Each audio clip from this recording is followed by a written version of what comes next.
Welcome to Find Your Way Home. I'm Christine and this is Christine. And we have an extremely important show for you, one that we felt was necessary because of a declaration put out by the church in 2023 called Fiducia Supplicans, which allowed the blessing of two people that are not married in the eyes of the church. So all sorts of different relationships, including same-sex relationships. And we felt like shocking truths, absolutely shocking, which are hidden, need to be stated so that people can make a rational, educated, informed decision about their lifestyles and what's right and wrong for them and what may be right and wrong in the eyes of God. We specifically looked into homosexual couples and their children, and there's this overwhelming evidence that damage has been caused to the human person, and that's generally hidden from the public. And it can manifest spiritually, emotionally, mentally, and physically. Don't label this video off the bat and say, I don't want to hear it. No matter what your thoughts are, no matter what your beliefs, no matter what your sexual orientation, we invite you just to listen to what the studies say. Okay. Christine, I believe this will be the most powerful show we have done in a long, long time. This is not going to be a show that people will want to turn off. Amen. And what we want to say first off is that we have had people in our lives with a same-sex attraction, and we love them with all our hearts. So let's just put off the table, please, that we are coming from hatred, bigotry, insensitivity, homophobia, lack of understanding or knowledge. That's what's going to be thrown our way, and we reject it 100%. Right. God knows our souls, okay? God does not have his teachings on homosexuality come out of a lack of love, but he's very clear in Scripture. It comes from Romans chapter 1, verses 26 through 27, 1 Corinthians chapter 6, verses 9 through 10, Jude 7.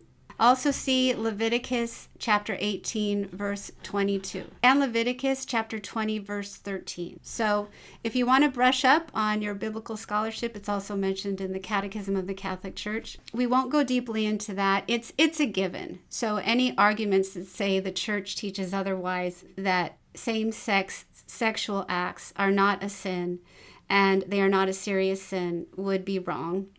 The soul could be very much in jeopardy of losing heaven. And so that's one of the reasons why for Christine and myself, this is so serious. This is not a light subject that can just be played and toyed with and discarded. Right. I just want to say straight up, the idea that we are homophobes or bigots is a downright lie.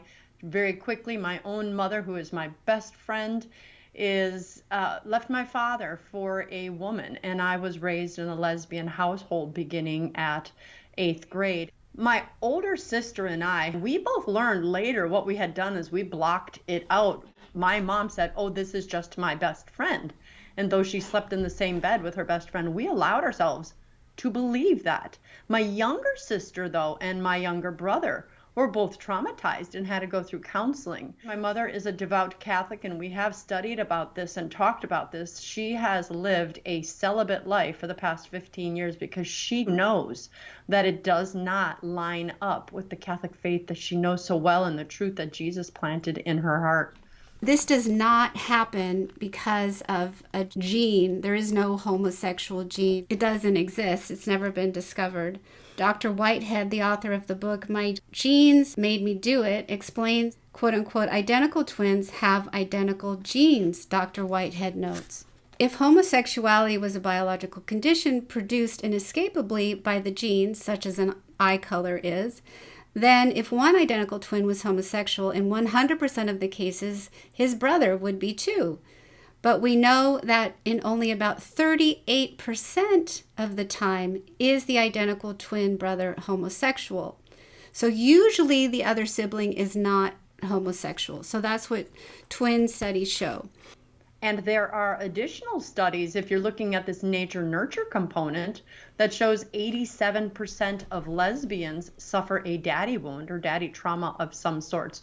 So that would serve to fill in the gap that the nature studies are not showing, going, wow, these wounds are causing this as the child develops. So basically, homosexuality has become more popular as well in the culture. It's more socially accepted, and it's become kind of a thing to do or a way to be. And 1 in 4 high school students in the U.S. have reported being LGBTQ, et cetera, et cetera. One can talk about sin or missing the mark or human damage to the psyche, the soul, the body, whatever you want to label it. This is a ripple effect. So if you look simply at a homosexual couple wanting to start a family, it's an understandable desire. It's a human desire innate in many of us.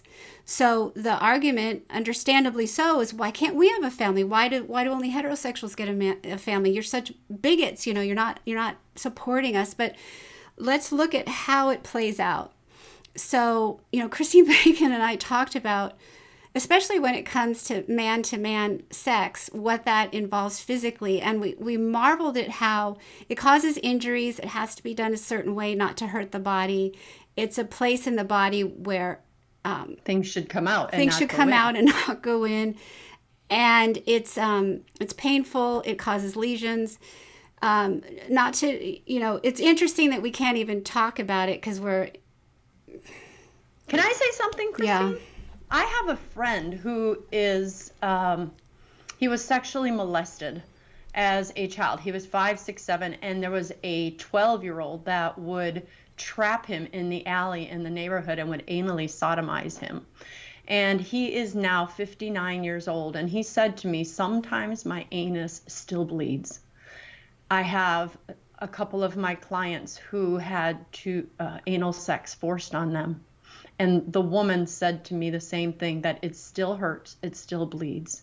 There is so much problems associated with doing things out of God's order physically. We're not even talking about emotionally, but just physically. This is not good for the human person. There's another thing that isn't reported much in the media. What we see is a happily together homosexual couple. And it seems we are never shown what's going on out there in the communities, and there is so much promiscuity, especially among gay males or people who live that lifestyle, because it's a choice rather than a born identity, right? So in this study, I looked up on Rational Wiki. This is an angry article against Christians, saying Christians have put out wrong statistics and wrong studies, but here are the real studies. So it points to the real studies in surveying over 100,000 people, weighted for age and location so that they accurately represent the population and prevent skewing data, that 1/4 to 1/3 had more than 50 partners. And what that means is between 50 and 499. So they're saying that that's the good data.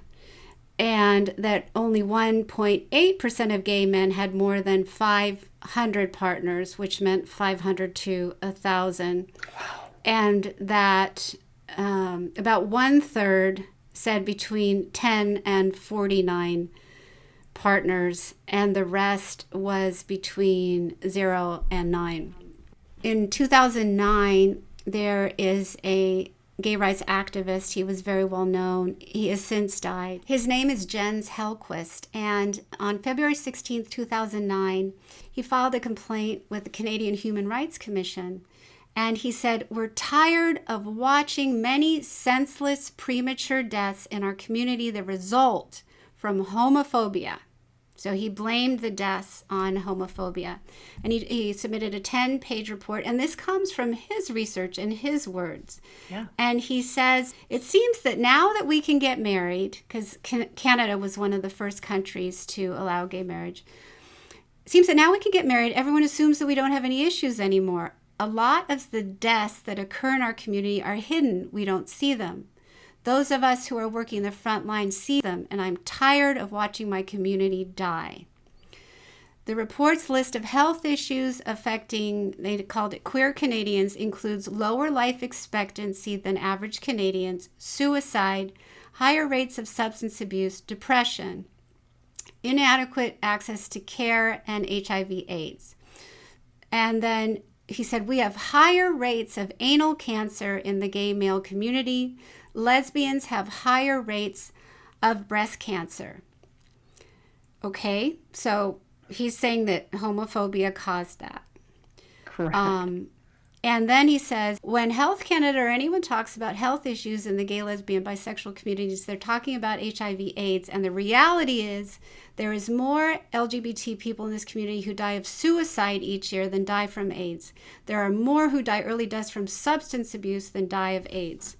So this is from someone who's not going to skew the statistics or going to lie about them to sound good. Right. So, is there... I ask you all, is there a blindness to what the person is doing to themselves and to their children? And part of the blindness is what happens when trying to create a family and how that family ends up. We look at one trouble after another, call it sin, call it problems, call it what you will with the human race. But when a same-sex couple understandably wants to create a family, they have that longing, what actually happens in reality? So if it's a donor conceived child, you have not the unity of a man and woman in marriage conceiving and giving birth to a child. You have a man masturbating, okay, which is a sin in the eyes of God. So you have receiving money. And receiving money. You have a money-making business. And then if you have two lesbians who want to conceive, they do IVF oftentimes. Heterosexuals do this too. Why does the church say that God finds that an abomination? Well, because you're creating more than one human being. A fertilized egg is a soul, not just a bunch of cells. You put that human being, that soul, into the woman, and then you kill the ones you don't want. So you're killing how many people in order to have one? And then what happens after birth and what happens to the child growing up. And so when people say it's the same, there's no difference, it's the same. Is it the same mentally, spiritually, and physically? Sperm donation and in vitro is really a eugenic type of process. Reading from the book, Them Before Us, it says, anonymous donation is a very strict, capitalistic, and based in part on eugenics. Only neurotypical, height, weight proportional, college educated, usually 5'10" or taller, normal biological males are allowed to donate. This created a system that selects only middle to upper middle class white males of an incredibly specific caliber. It created a binary of these are the males who are worthy enough to make children, and these are not worthy males. This is selective breeding to create humans of a particular appearance and genetic makeup. This is eugenics, and they talk about designer babies. It's just so wrong. Christine, it's prescribed abandonment. It is not just a child who's abandoned accidentally or like adoption or, but it's prescribed. We're going to tell you to take this, pay money, do this, and then separate the child from the person who carried it. And often, actually more often than not these days, surrogates, for instance, have a child that's not even their egg. And I bring that up because donor-conceived people are often born to homosexual couples because obviously they cannot conceive on their own. From this book, Them Before Us, written by Katie Faust, who is the daughter of a lesbian couple. I'd like to read this to you. This is a donor-conceived female with two dads. And she writes, every day I wonder about my biological mom. Does she wonder about me? Do we look similar? Do we have similar personalities, likes and dislikes? Do I have half-siblings? Do I have grandparents that know about me? That barely scratches the surface. I cannot put into words the pain of not knowing who my biological mother is and not being able to have had a relationship with her. I really do think about this at least once a day, and it is deeply mentally, emotionally, and psychologically troubling. A donor-conceived woman describes how dismissive and judgmental others are when she speaks about her troubles with being donor-conceived. Here's the conversation. Why did you just talk to your mom about it? They ask. I shake with fear. How do you sit someone down and essentially tell them that they are not enough of a family for you? It'll crush her, I say, because having to grasp the fact that her unconditional love left me unhappy and incomplete will be devastating. This is the moment I feel my entire body tense up as they utter the all too familiar and famous words, you should be grateful that she wanted you here so badly, that she went through this whole process and literally paid to ensure she could love a child. Am I not allowed to feel hurt or misplaced? I go to sleep every night and wake up every morning feeling lost. Isn't that sad? Isn't that sad? So Katie Faust writes, the world is not a safe space for children to air their donor-conceived grievances, and the general population has not been exposed to the dark side of big fertility. Post an announcement that your third round of IVF was successful and throngs of hearts, likes, and dancing Snoopies will be yours. Social media's collective heart would stop if the child product of this celebrated third round implantation posted this. I am donor conceived. I'm happy to be alive, but I would never wish this on my worst enemy in a million years. I wanted to have a father. I never had a father. I never told my mom because I wanted to make her happy. For 18 years. In the end, it was not a successful process. She's still miserable, and I don't know if I'm dating my brother or even my own father. Why would someone do this to someone? Is a question I ask every day. And this story is not an isolated incident. This is actually the norm. We learn that IVF is rampant, the use of donor eggs and donor sperm, and worse, anonymous arrangements are often created so that the children do not know their biological mother or their biological father.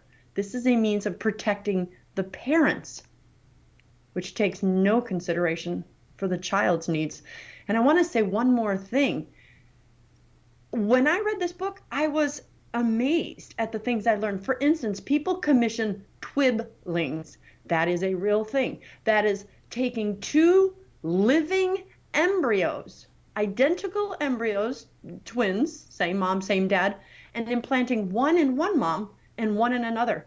So they are born at the same time. It's just so outside of God's natural order. What have we done? And I want to stress that this isn't Catholic research. This isn't Christian research. This is secular research by peer-reviewed studies. Now, this particular one is compiled. It's 4 massive studies, the 4 largest statistically representative data sets used to address this question. And I can tell you, one's from Canada, one's from the U.S. National Health Interview Survey. I can tell you where they're from. But there are over 4 million people represented in this study. So that's pretty huge. Anybody that does research realizes you just need a couple thousand, depending on the types of studies we're doing. This one is millions of people. So this is 4 studies that came together, and there's this composite bullet points of some of the things that they have found. Children of same-sex parents are less likely to be bullied or picked on in school, despite widespread speculation to the contrary. I want to say that one more time, that if you are the child of straight parents, you are the ones that are more likely to get bullied. And perhaps that is because it's become so accepted, or people are so afraid of picking on a child. But if this child is a child of someone with same-sex attracted parents, they're less likely to get bullied. Let me say something else.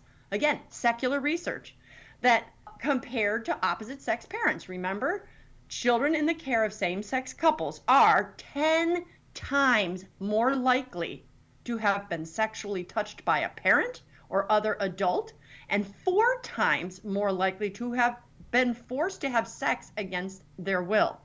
And abuse is more likely if same-sex parents are married. That stunned me. I can't, may I read some more? Sure. Children, again, I'm reading about children in the care of same-sex couples are twice as likely to have been diagnosed with developmental disability, such as ADHD. They are much more likely to have already experienced one parental breakup prior to landing with their same-sex parents. And then they also remain more likely to experience another breakup. So we're talking about studies have found that children in the care of same-sex parents are in at least 3 relationships because of the likelihood of breakups. There are more in adolescence. They're likely to have romantic relationship. They are less likely, I apologize, to have romantic relationships or to envision themselves in future relationships involving pregnancy or marriage. They're more at risk for emotional problems, including depression, anxiety, misbehavior, poor relationships with peers, and an inability to concentrate. Children of same-sex couples are twice as likely to have seen a doctor or taken medication for a psychological condition in the past year. And the risk of emotional problems is higher if the same-sex parents are married. Again, isn't that crazy? Being in a house with same-sex couple is bad enough. I can read some other statistics with actual numbers, but once those 2 people marry, it becomes even more dangerous for the children. And one more, which Christine, I feel to me just cuts me in the heart, is that dozens of adults have published accounts of their difficulties growing up as children raised by lesbians, and lesbian couples, I should say.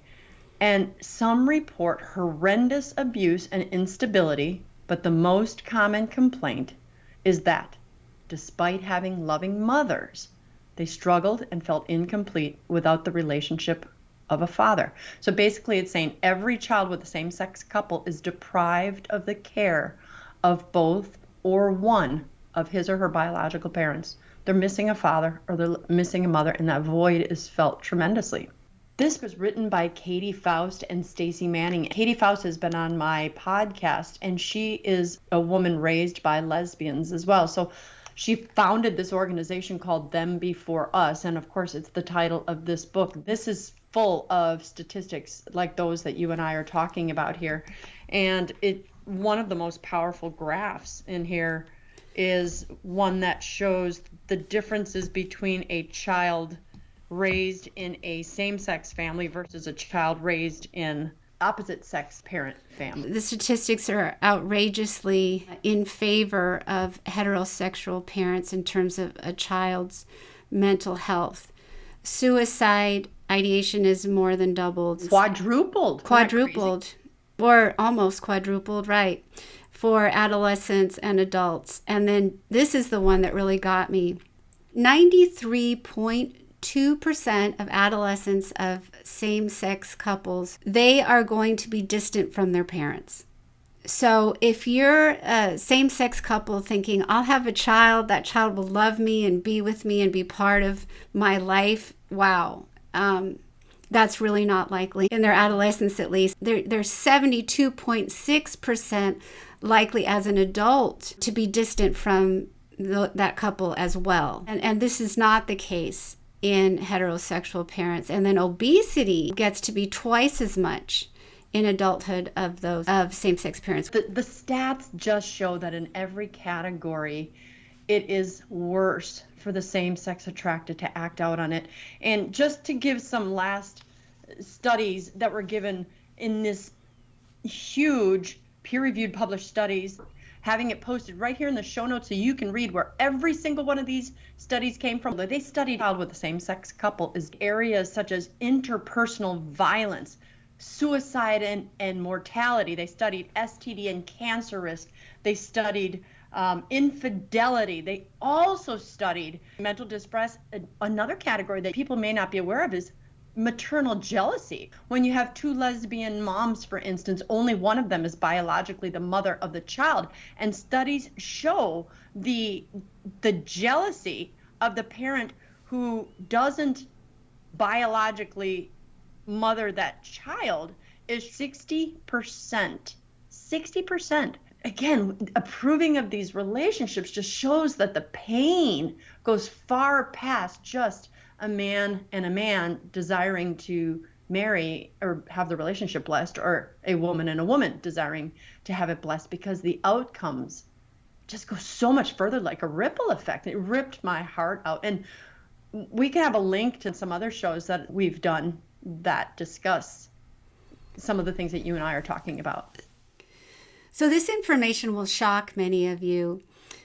There is a man named Zachary King, and I put his story in a book recently published called The Miraculous Metal Pendant of Power. And he's an ex-satanic high priest.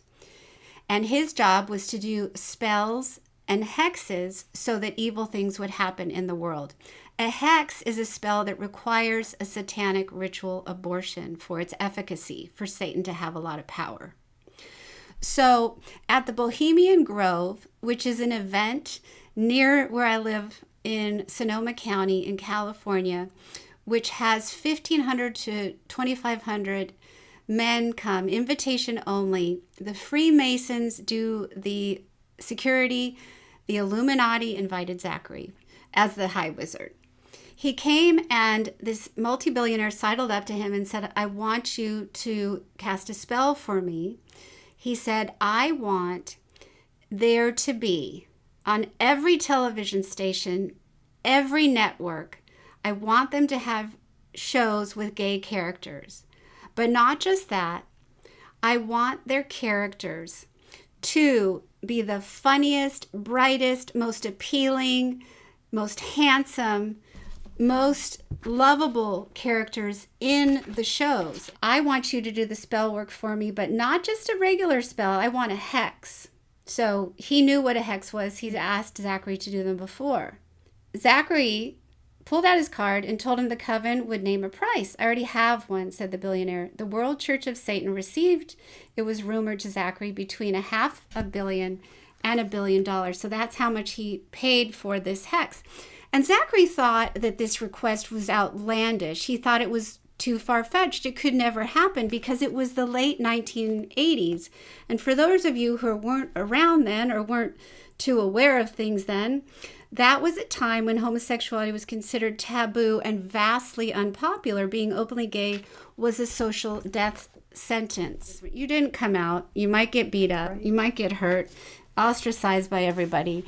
It was a totally different, not saying it was good either. You don't want to beat up anybody, and any kind of true homophobia in terms of disliking a person or unjust discrimination is always wrong.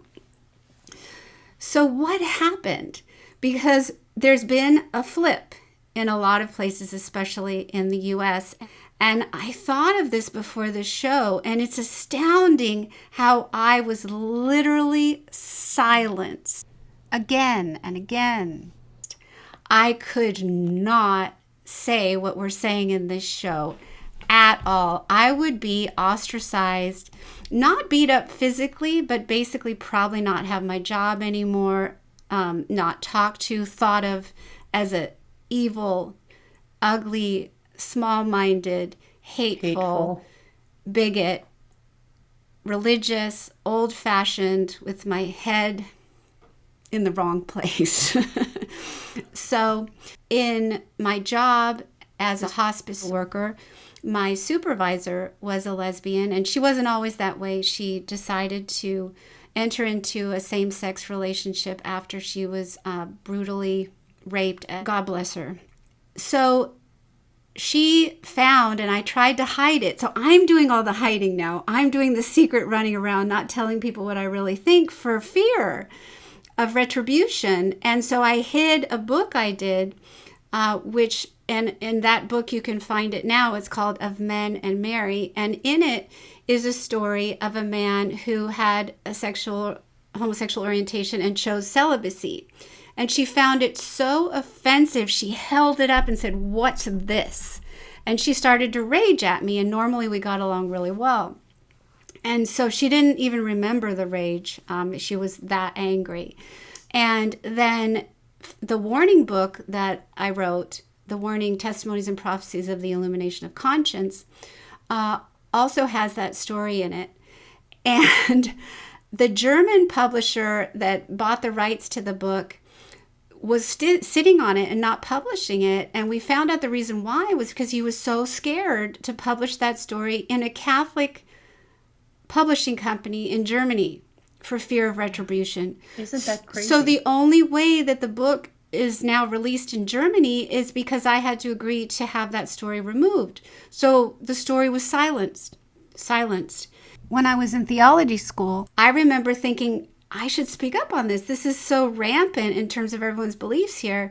And I felt silenced. I knew that if I said something about my beliefs, like, this is wrong, everybody, can't we see it's wrong, that I would be ostracized in that not in the entire seminary. I'm sure there'd be a few voices that are also silenced that would say, thank you for speaking out.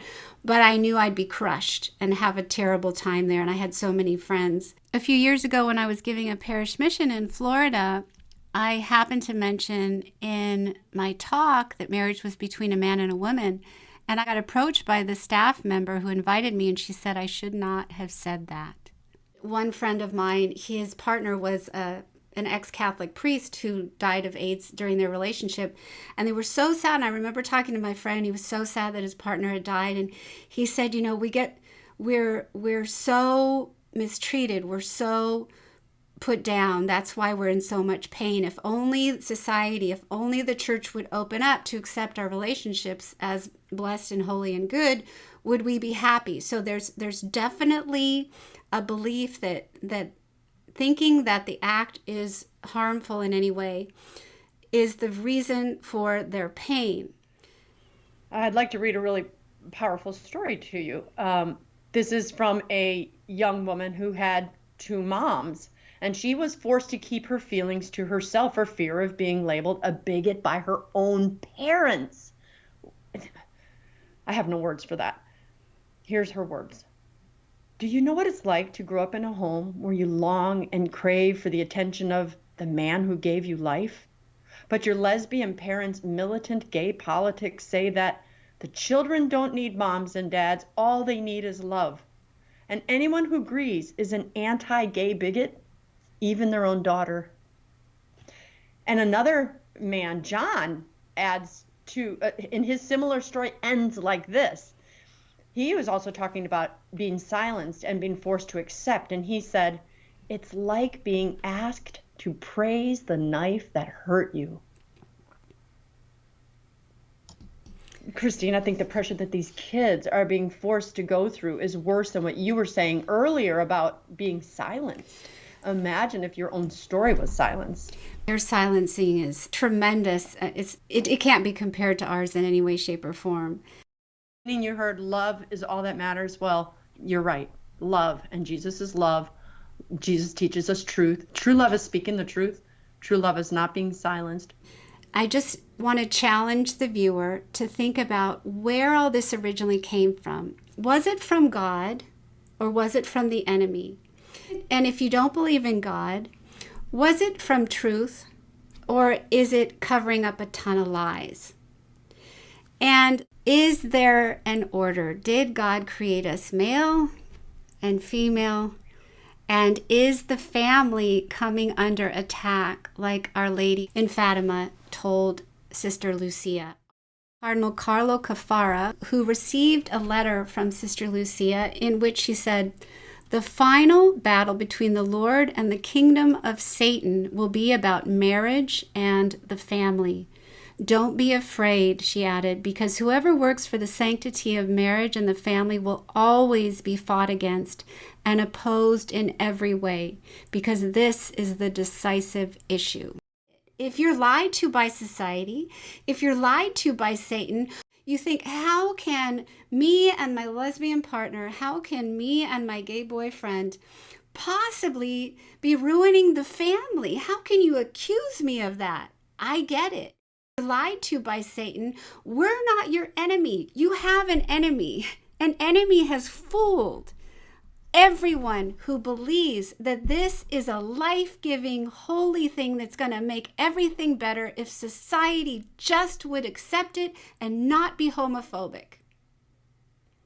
That is a lie, and it is hurting us. It's hurting our people. It's hurting our children. and it may be hurting you. And I wanted to say, if you are struggling with same-sex attraction, if you are in a lesbian or a gay relationship, if you are fitting any of this criteria here, you are carrying a heavy, heavy cross, whether you believe it to be nature or nurture. Christine and I just want to say, we love you. We are sorry you have to carry such a heavy cross. We carry crosses as well. We don't want to make it sound like this is easy, like, oh, I'm just going to make a choice not to live like that. We acknowledge that this has got to be huge suffering. That was not a cross you asked for. Living chastely is going to be difficult. We are in this together, all of us. And we love you. We want you in heaven with us. I want to go to heaven. Pray for me. I'll pray for you. And Jesus said in John 10:10, the thief comes only to steal and kill and destroy. I have come that they may have life and have it to the full. He came so that we would have a full life, life abundant. And that's in the Spirit. That's something unique and precious to each one of us. And so when any one of us turn away from God's plan in our lives, as sex outside of marriage does, marriage between a man and a woman, then there's something hurtful in our heart. There's something hurtful in our souls. I've sinned against God more times than I dare say. Christine Bacon has too. You can see other videos where we bring forth our really, really serious sins. And so that's partly why we're doing this call, because we know what it's like to live in that, and it's terrible. It may be happy at times, it may seem okay, but there's an emptiness. There's an emptiness in the soul that only God can fulfill. And he only fulfills it when we turn back to him or we discover him for the first time. So we invite you to pray with us. We invite you to look at the studies below if you don't believe anything we've said. But we know that we came from love. We know that God is love. And we know that this can be turned around. And we know that society can embrace the truth and that we can flourish and be together and not throw stones at each other anymore. Okay. Please pray with us. Lord Jesus, I ask you to bless all of the listeners and the viewers abundantly. I ask you to bring your truth to our country and to the world. Lord, we have so many tangled knots in our families and in our hearts due to the lies that we've been told and the truths that have been hidden. So I ask you to bless all of us to heal our society, to heal our world, to heal people in different relationships, so that all of us may find our way home. God bless you.